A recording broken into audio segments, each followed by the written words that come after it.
Hollow is this little area near Winlock, Washington, pretty close to where I grew up. And for decades and decades, it's been the subject of a lot of urban legends. I remember hearing stories about it when I was a kid that, cautionary tales of teenagers going there and one of them disappearing and then being found like impaled on a tree branch. Stories of witchcraft and like strange creatures and all kinds of evil things happening there. And, a lot of them couldn't be proven. Just kind of how those campfire tales occur. But I've been hearing a lot about something called the Brenson's Hollow Beast. It's some sort of creature. It caused enough of a stir that it wound up in the newspapers back in the 80s, I believe. And I've recently found someone who claims to have witnessed this beast, and I am trying to arrange a phone interview with him in the next couple of weeks so I can get some more info on that. But that's pretty exciting, too. Well, it is. I mean, my goodness, the Brenton's Hollow Beast. Is there any description of what this beast looks like? Nothing I've found yet. Like the one instance where it seemed like there was a description, it kind of seemed like a Bigfoot.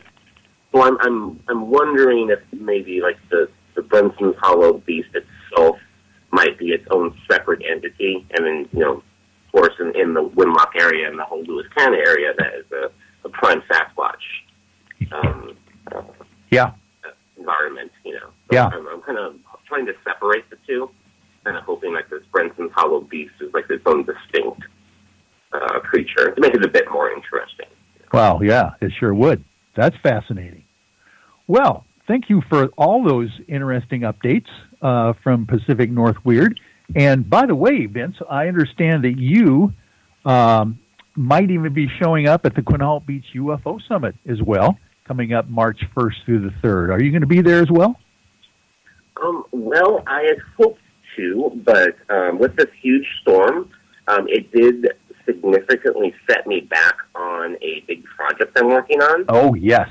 Yeah. So I'm kind of leaning towards I may need that weekend to finish it up before the deadline. But if there's some way I can do it, I definitely would love to. Okay. Well, I just wanted to extend the opportunity, of course, that we've got a spot for you right there at our presentation table for the UFOI team, right next to Peter Davenport. If you need to have a space to hang out, it would be great to be able to see you down there. But I understand things are happening. Things are happening so fast all over the field of ufology right now, so I can commiserate. Oh, absolutely. That sounds like a great place to sit, though.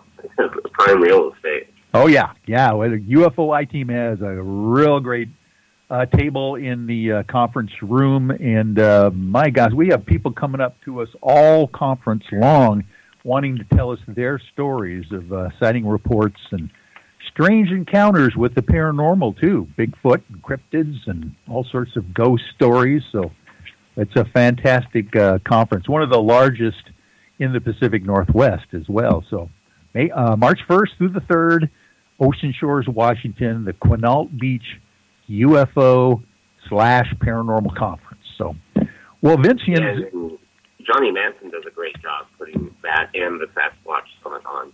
I always really enjoy going to those events. Yes, you're right. He does do two. He does in November, typically, the Sasquatch Summit as well, which is highly attended and very famous with all the speakers that show up there. So, Vince, thank you very much again for joining me tonight, and I'm glad you got through the snowstorms and got out and about here recently. So we will be talking with you soon, I'm sure, and obviously people can catch you on Pacific North Weird on YouTube, I understand, right?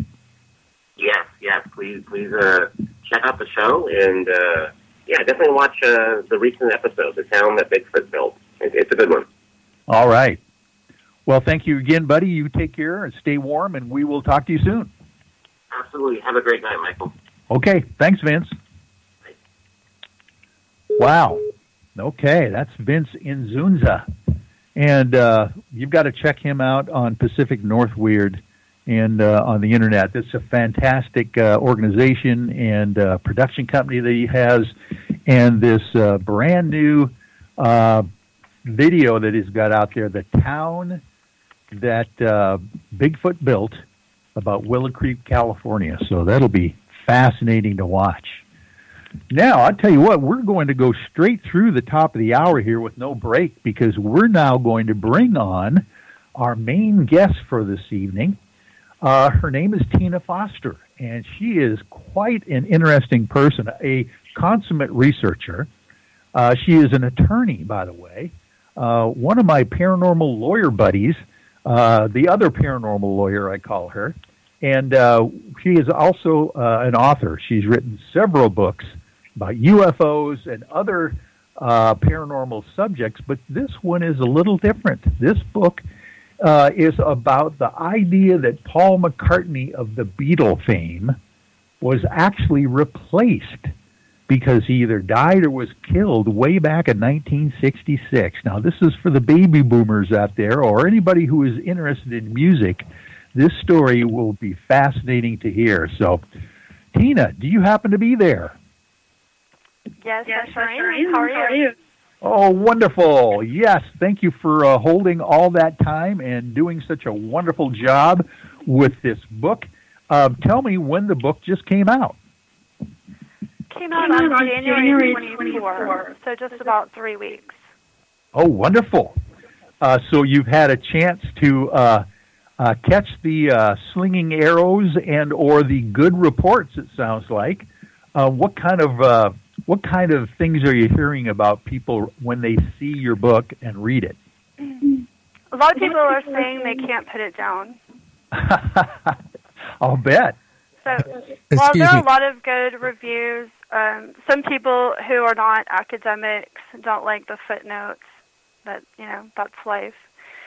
And, of course, there are going to be people who are going to give it bad reviews as a strategy to dissuade people from reading the information.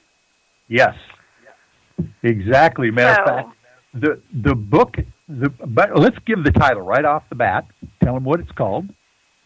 Okay, it's Plastic Maca, The Secret Death and Replacement of Beatle Paul McCartney, by Tina Foster, and it's on Amazon. And my blog is plasticmaca.blogspot.com. Now, so I've been I've been researching this for 10 years. This is basically 10 years worth of material that I put into this book with the citations and references, because being a lawyer and having an academic background, apart from law school and apart from the legal field, I did a lot of research and writing. And I've also had published law review articles. So it's important to have your citations, your references. You want to be able to back up what you say. I had stuff that I had slated for the book that if I couldn't find the reference to back it up, I sometimes just left it out completely. Yeah. Because I don't want to have something that is unsupported because it'll discredit your work. Yeah, exactly. And you are a consummate researcher, like I mentioned.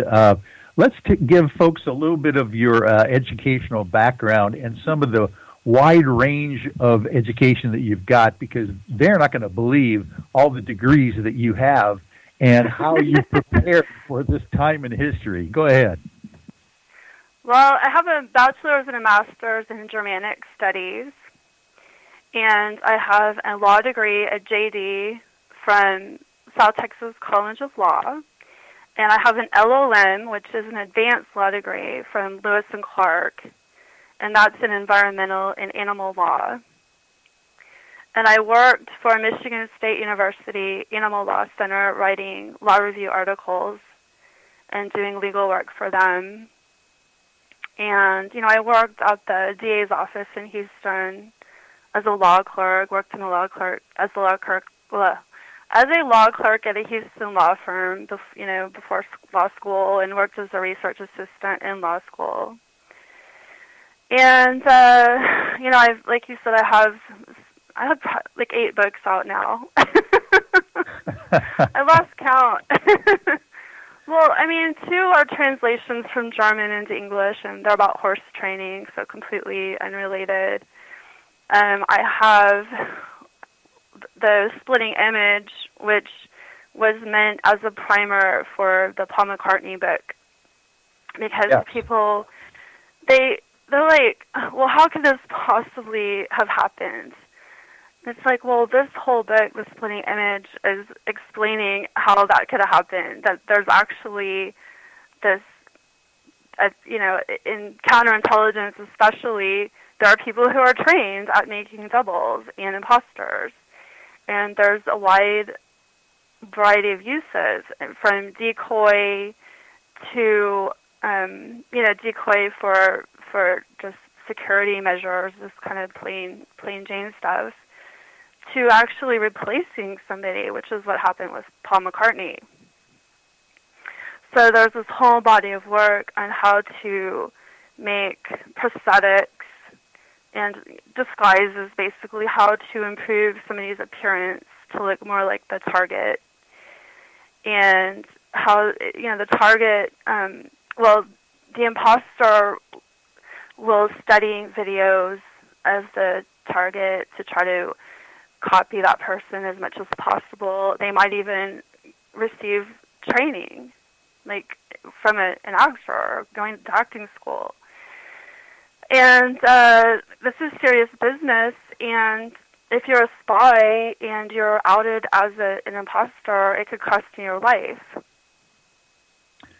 Well, definitely. So, and matter of fact, these kinds of imposters, the name of your book about the imposters is what again? Because you've got a bunch of different reports in that book about people who were replaced or and their imposters were taking over after. What's the name of that book? Right, that's The Splitting Image, Exposing the Secret World of Doubles, Decoys, and Imposter Replacements. And that's on Amazon, too. Okay. Yeah, and that's a fascinating book because just give us a couple of the historical names that you have in your book as examples of imposters. Well, Stalin had 4 doubles that we know about. 2 of them, came forward and said, "Yeah, I was one of Stalin's doubles. I was actually the one at the big parades, and everybody thought it was me, or thought I was Stalin." They were completely fooled, and he said it was very important how the walk was the most important thing. That was the most convincing thing, even more than how he looked. But this guy, Felix Dadeyev, was 20 years old, and the disguise specialist actually made him look like a 6-year-old Stalin, convincingly. And I think it was Rashid, who was another one of Stalin's doubles, that he just coincidentally had the same pockmarks from smallpox that Stalin had. Like, they all matched up perfectly. Wow. So when people are like, "Oh, you couldn't find somebody to be a double," it's like, there's 4 right there. This is Stalin, and then Saddam Hussein had 7.